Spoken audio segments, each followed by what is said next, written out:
नमस्कार फिर पैसा बोलता है में फिर से आपका स्वागत है वेलकम बैक टू पैसा बोलता है so today we have an interesting topic to discuss with my brother Srinivasan. This is basically question of how do you become rich, and that is why people want to come and listen to me, because they think there is a secret mantra by which I can give you 3-4 stocks and you can buy those stocks and become very wealthy. This is the normal talk people give me. Just sir, you cut all the bullshit, just tell me 4 stocks, how much I should buy and for how long I should buy, and I can become a rich man. Sounds like astrology.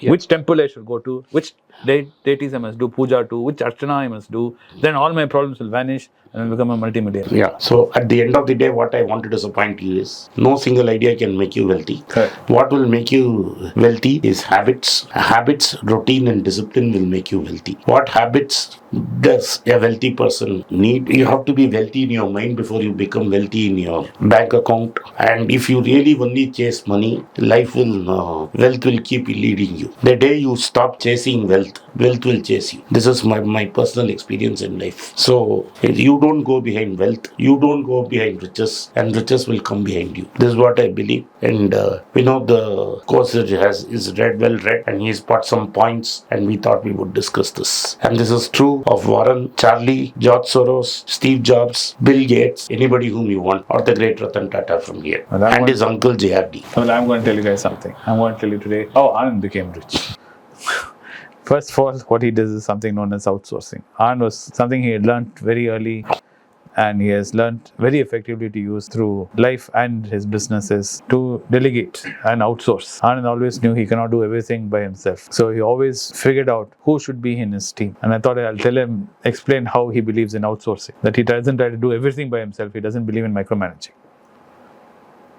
True. So why don't you tell people about the importance of delegating? Why it's important to delegate? How you people cannot do think that I am successful because I talk well, I give good ideas. Well, I may know the subject, I might have read. A lot of work has to go through before the video comes to you. I don't know how to operate a camera. I don't know how to operate a computer. I can manage one finger typing. So I cannot edit. And initially, I made a rule. This was my second innings. I was coming out of retirement. Wait, that's the second point. So what we decided is 3 of us were there and 2 of us could not do anything. One guy could faff. Anish had great ideas. So we roped in Vinod. Vinod knew how to use the camera and how to edit using an Apple laptop. And the first 3 videos was done by an outsider. And he charged too much. And then we drafted Vinod to do that role. And then we got to a point of 20,000 subscribers. And then Emmanuel happened. And then we got to 1 lakh. Then we started building a team. Yeah, so the important thing or the lesson to learn from that is to become rich, you require many facets to be done, many things to be done to becoming rich. And all of it you can't handle by yourself. Yes, you do read about stories about someone who became rich by himself.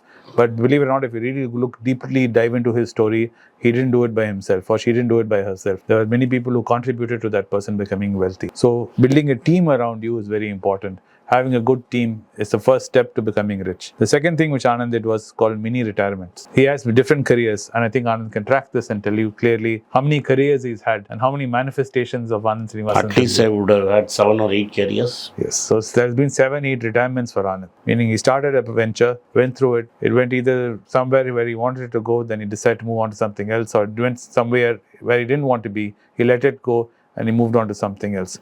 All of us feel that when we take a job or something that we should stick to it for life. Doesn't work like that. Especially in today's economy, it doesn't work like that. You should be ready. You should have a mindset even before you lose your job that you are ready to let go of the job and move on to the next thing. You should have your next plan in the horizon. You should have it in your mirror, seeing where you're going before it happens. Having a plan ahead of you is much better than being caught short and suddenly being out of a job. So planning always helps. I call this having different income streams. Correct. So you cannot depend on one income streams. You should have 8 or 9 income streams. Many people think that YouTube is my main revenue, but actually these YouTube channels are not owned by me at all. So what I'm trying to say is these YouTube streams don't matter to me at all, and we pay most of whatever we make as salaries. Well, I own it and I paid most of it as salaries. He paid most of it. Vinod owns it, he pays most of it. Sometimes people say, I actually do know that we don't need such a big team that we have, but we are building for the future and we need a bigger team. We like employing people. Yeah, so we need a bigger team. So what I'm trying to say is you should have different income streams. If you get caught with one income stream, something goes wrong with that income stream, you are going to be very fragile. Like glass, you will break. Another important thing Anand has taught me, which he's been doing a long time in his life, and he's inculcated that habit in me, is investing in learning. That you should be reading and you should be studying all the time. The day you stop reading and learning is the day you start dying. If you're not learning all the time, there's nothing more important than investing in learning. What do you say, Anand? Of course, every day at least 100 pages. Yes, even the great Warren does it. Even Bill Gates does it. Everybody, Bill Gates takes holidays, reading holidays. Correct. So it's very, very, very important that you read at least 5-6 newspapers a day in English, not in vernacular language. Because why English is because it opens your eyes to the world. You have an idea and you can pick it up and quickly do it. Correct. And you should at least read non-fiction, at least 3 books a month. And another thing Anand taught me was that you plan. Yes, you make a plan, but then execution is very important. But not only executing the plan, he'll say break it down into small pieces, and there should be small, minute, incremental steps. Those incremental steps should take you to your completion of your goal. If you have a big plan and you try to take a big swing at it, you'll end up crashing and burning. You're much better off seeing the mountain which you need to climb. Then Anand say it's just a question of putting one step in front of the other. Yes. It says you look down and you walk.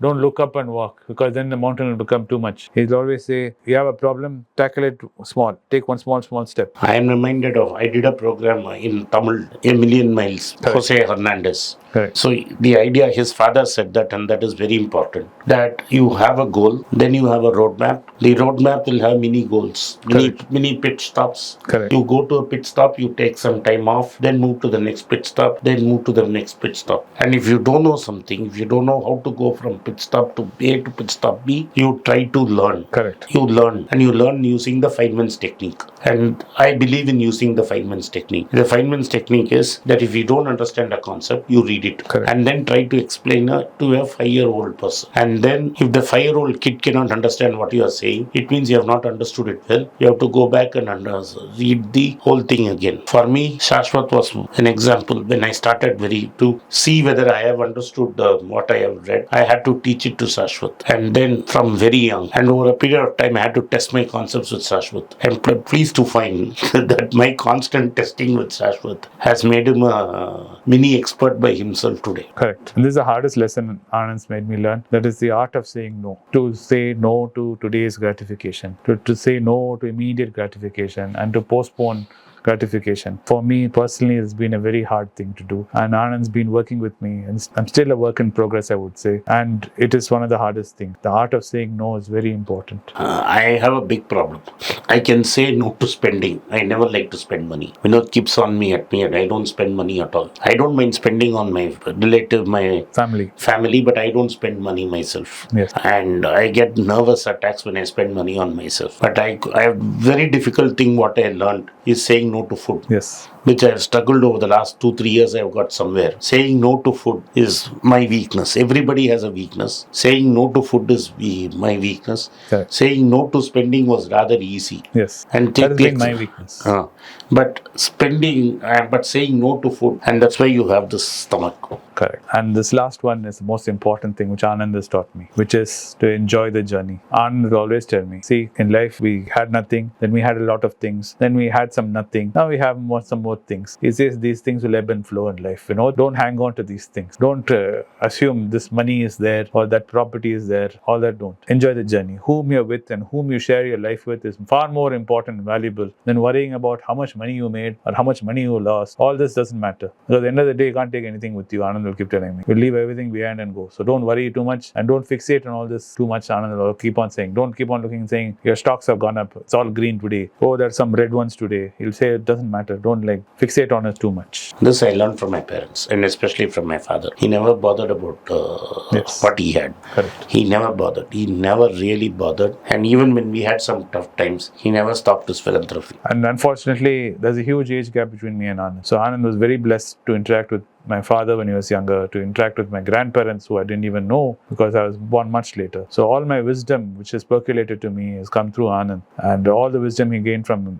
his grandparents and my father also in his younger days is from him. So I'm very grateful for that, and all that I've learned and I'm still learning is from him. So for that I'm ever so grateful. No, thank you. You're really laying it on, but I know. I know. Thank you very much. But Hey, it's genuine. okay, thank you. Anyway, I hope you learned something from this and you pick up your pieces. There are no shortcuts to making money. No, there isn't. And I can't recommend a stock to you, and you cannot buy that, and you cannot become a millionaire. Thank you very much for watching. आपने इस podcast में उपस्थित हुए इसके लिए मैं आभारी हूँ. अगर आपको इस वीडियो पसंद आया तो आप इस चैनल को लाइक कीजिए, अपना कमेंट लिखिए और इस वीडियो को अपने दोस्त और रिश्तेदार के पास साथ शेयर कीजिए. नमस्कार, धन्यवाद, जय हिंद.